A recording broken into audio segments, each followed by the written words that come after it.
이 꽃은 줄딸기 꽃입니다. 이 꽃을 만나는 데에도 사연이 있었습니다. 어느 날 산책을 하는데 이날은 날이 흐려서 날이 흐리면 그냥 나가서 걷는 것도 그렇게 즐겁지는 않죠. 이왕이면 꽃도 보고 또 나무도 보고 이렇게 산책을 하는 것이니까. 그런데 그냥 걷자, 바깥바람을 쐬자 하면서 나간 산책길이었는데 작은 산 언덕을 넘고 사실은 좀 다른 동네까지 걸어가게 됐습니다. 그랬는데 산 기슭에 이 꽃이 피어 있는 것이죠. 그 날이 흐려서 좀 침침한 그런 상태에 산기슭에 붉은 꽃이 그렇게 피어 있으니까 대단히 눈길을 끌었습니다. 마치 그 할미꽃이 거꾸로 피어 있다고 할까, 그런 정도로 꽃도 크고 아주 화사하게 그렇게 보였습니다. 의외로 안개가 끼거나 했을 때 더 돋보이는 색이 있다고 하지 않습니까? 그래서 둘러보니까 꽃이 여기저기 많이 피어 있는 것이었습니다. 그래서 야, 저거 잘 됐다, 사진 촬영을 해야겠다 하고 봤는데 산 기슭이고 바로 지척에 있다고 할 수도 있는데 건너가기는 쉽지 않은, 그러니까 접근이 어려운 위치에 있었던 것이죠. 그러니 바짝 옆에 다가가는 것에 비하면 상당히 거리가 떨어져 있는 겁니다. 가까워도 4, 5m 이렇게 보이는데 꽃이 잔뜩 있으니까 아쉬웠죠. 저것이 무슨 꽃일까? 생긴 것도 제법 품이 있게 생기지 않았습니까? 그리고 그때는 대단히 싱싱하고 그래서 이게 좋은 꽃이다 이렇게 생각을 했습니다. 무엇인지 알아야겠다 싶어서 몇 장 사진 촬영을 하고 돌아왔죠. 못 잡은 버스가 더 아쉽다 이런 이야기가 있듯이 사실 그 꽃이 좀 탐스럽다 그런 생각이 좀 머물러 있는 상태였습니다. 돌아와서 확인을 해보니까 딸기꽃이라고 하는 겁니다.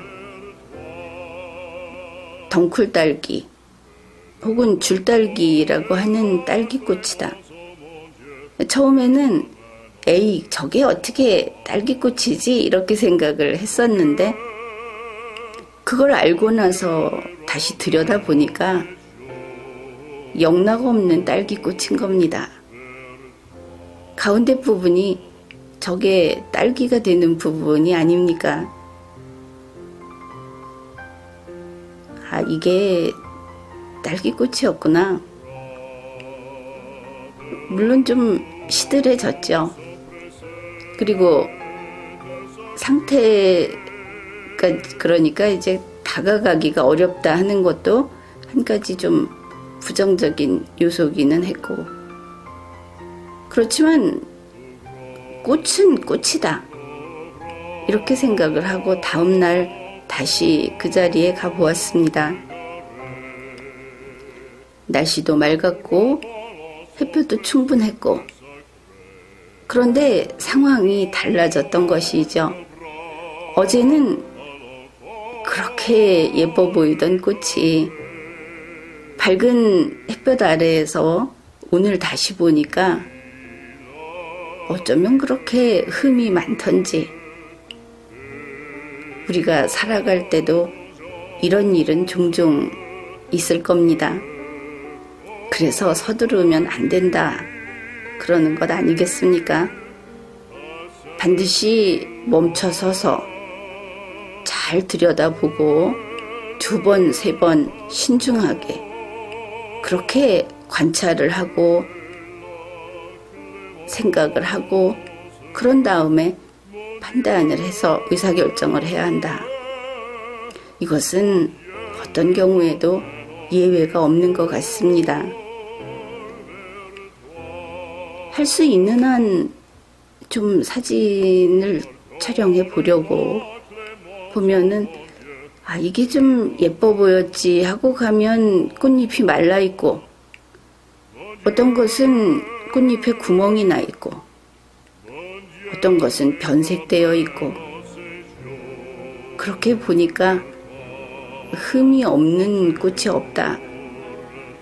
거의 그런 지경이었습니다.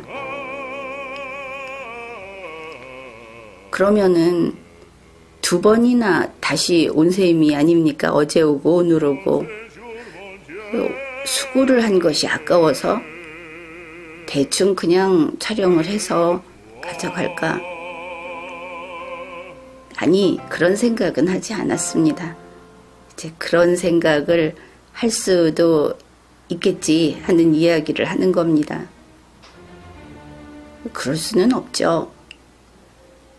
반드시 이것을 담아가서 무슨 생계의 수단으로 쓰는 것도 아니고 좋지 않으면 애초에 그 선별을 할 후보군에 넣을 필요가 없는 겁니다.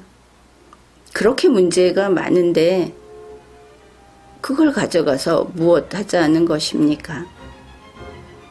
설령 일생에 한 번 만나는 기회라 하더라도 그것은 기회로서의 가치가 없는 것이죠. 그래서 사진 촬영은 안 하기로 결정을 했습니다. 헛걸음이 된 셈이죠.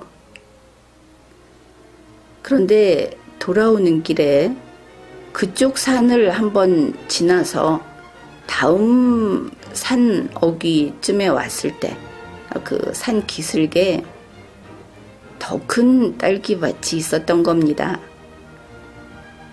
거기에 있을 줄 몰랐습니다.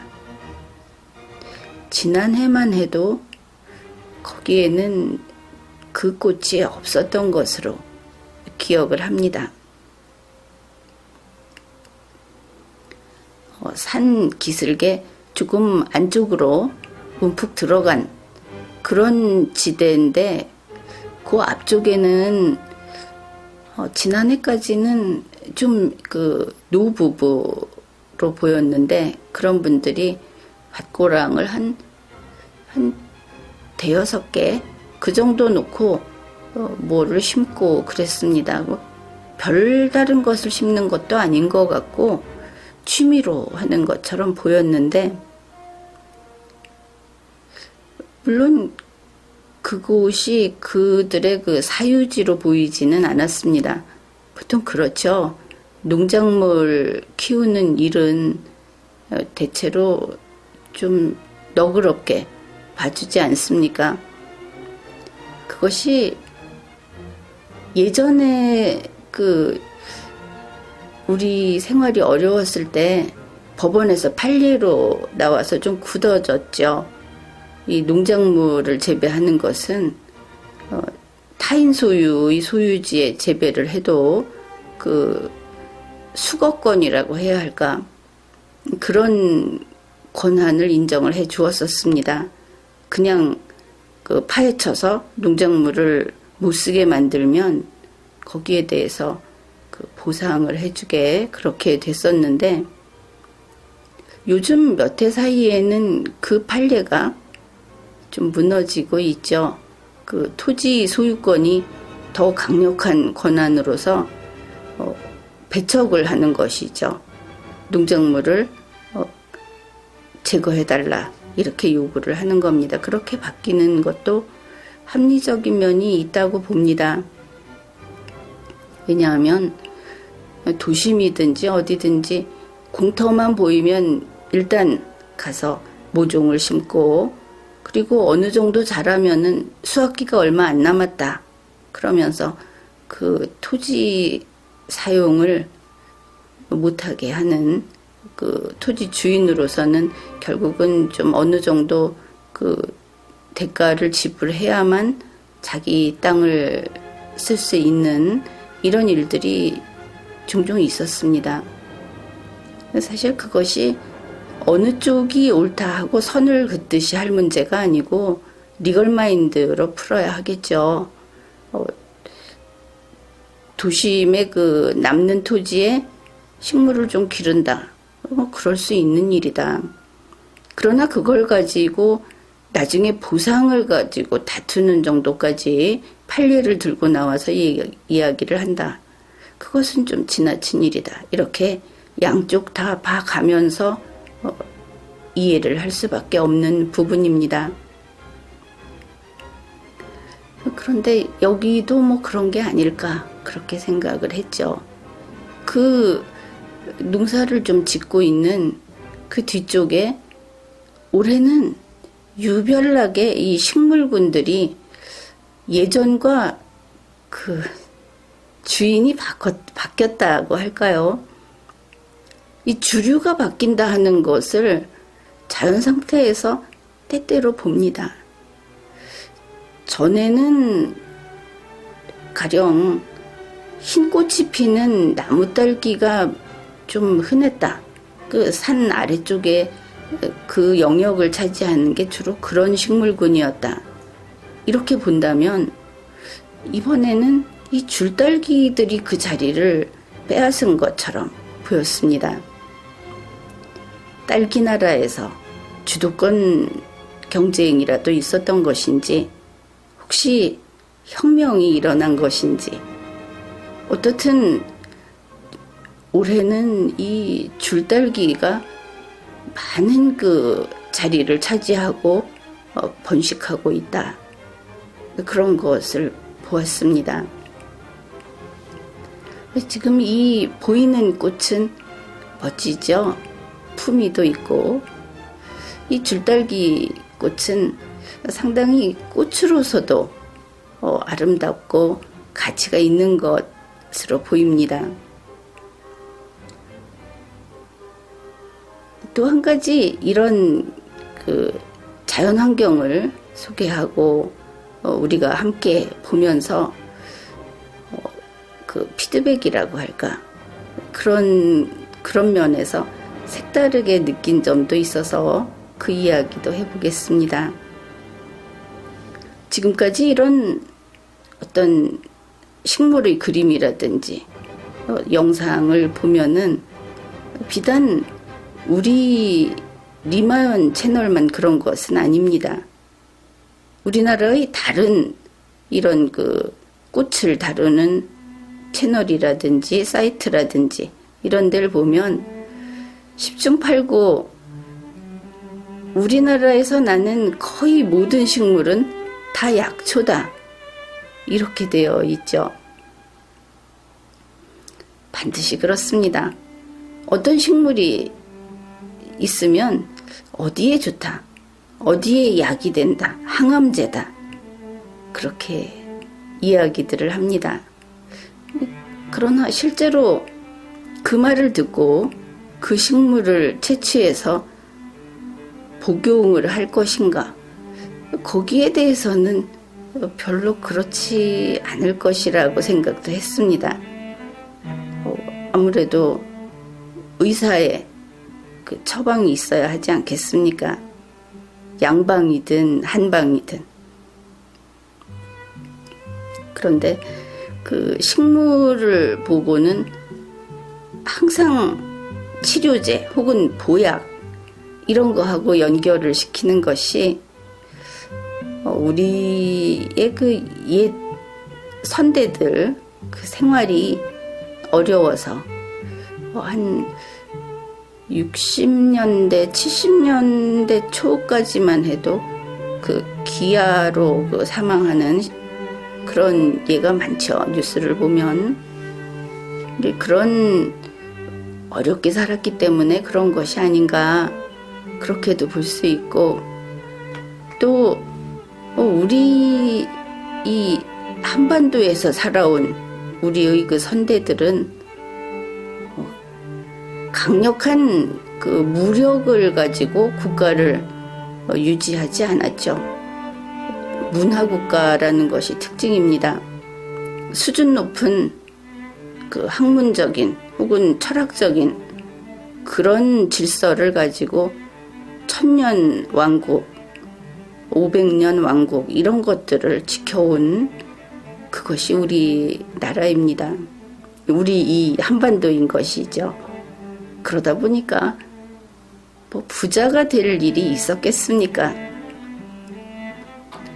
봉이 김선달 이야기가 나온 것도 신세계에 눈을 뜬 것이다. 그렇게 볼 수 있을 겁니다. 그때부터 우리나라에서는 돈에 눈독을 들이기 시작했고, 머리는 좋으니까 학문을 계속해온 그런 종족이기 때문에 두뇌 능력은 우수하죠. 그런 두뇌 능력을 가지고 돈에 이제 그 몰입을 한 겁니다. 우리 1948년 이래 이 대한민국 국민들이 자본주의가 아예 혈관 속에 피 속에 들어가 있다고 하는 것은 그것이 미군에게서 혹은 조금 전에 일본 제국의 사람들에게서 배운 것이 아닙니다. 그 이전에 조선의 그 철학이라든지 그 학문적인 질서가 이 돈의 힘으로 바뀌기 시작하는 그때부터 이미 자본주의에 눈 떴다. 게다가 머리가 좋으면 화장실을 퍼도 남다르게 푼다는 이야기가 있듯이, 그런 우리 선대가 이 돈에 눈을 뜨면서 특별한 거 없이 돈 버는 그런 솜씨를 보여온 겁니다. 그러면은 왜 60년대, 70년대 들어서면서 그때까지 못 살았는가? 거기에는 우리 국민들이 잘 모르는 숨겨진 이야기가 있습니다.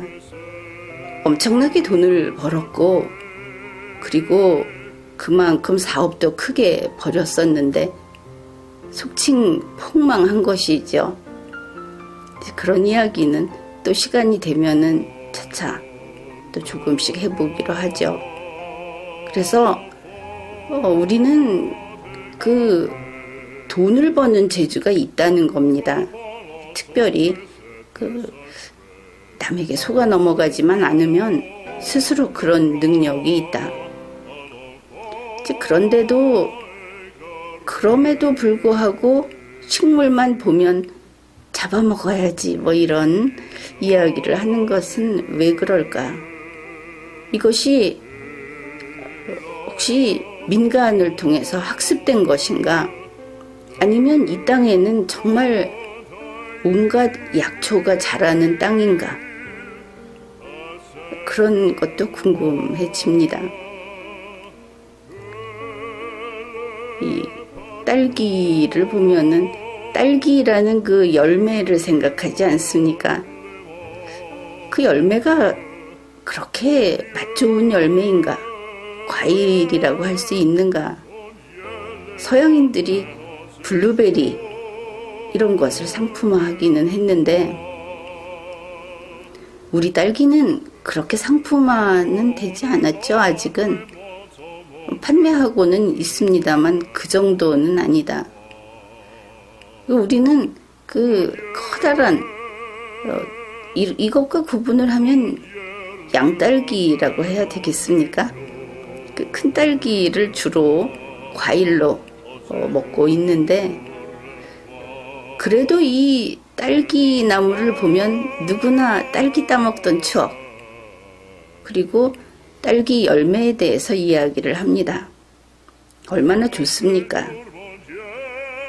여기 하나 더해서 딸기 열매는 아니더라도 꽃도 이렇게 좋다. 그것 한 가지 더 즐기기로 하죠. 좋겠죠. 이 딸기밭이 꽃이 많이 피어 있는데 그 꽃의 밀집도가 가장 이것과 비교할 수 있는 것은 화단에 철쭉 화단을 조성해 놓은 곳을 알 겁니다. 큰 꽃이 그냥 꽃으로 도배가 되어 있죠. 물론 그것은 그것대로 보기 좋습니다. 반면 이런 자연적으로 형성된 이 줄딸기 밭을 보면 영상 속에 개미도 나옵니다. 분단장하지 않았습니다. 어떨 때는 여기에는 잘 안 보이는데 거미줄도 있을 수 있습니다. 벌과 나비가 참 많이 날고 있었는데 아쉽게도 영상에는 별로 담지 못했습니다. 많이 찍고 싶었는데 이 나비는 정말 한 곳에 오래 머물지를 않았습니다. 옛 노래에 안타깝게 떠나는 그 연인을 이야기할 때 보통 나비에 비유하지 않습니까? 정말 나비는 그런 면이 있는 것 같습니다.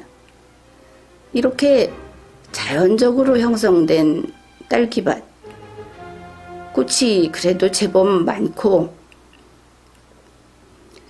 이것도 철쭉 화단하고는 다른 느낌으로 대단히 좋더라. 그렇게 생각을 했습니다. 이런 것을 보면은 가령 철쭉꽃 밭이 좋다. 반대로 줄딸기 꽃밭이 좋다. 이렇게 이야기할 수는 있죠. 그렇다고 해서 자연 상태인 줄딸기 꽃밭이 좋다고 하면 거기에서 그 정도에서 멈추는 것이 낫다고 봅니다. 나는 줄딸기 꽃밭이 좋기 때문에 철쭉꽃밭은 싫다. 이럴 것은 없다. 그런 이야기입니다. 우리가 함께 줄딸기 꽃밭을 보면서 이렇게 대화할 수 있어서 기쁘게 생각합니다. 지금까지 리걸마인드 연구소였습니다.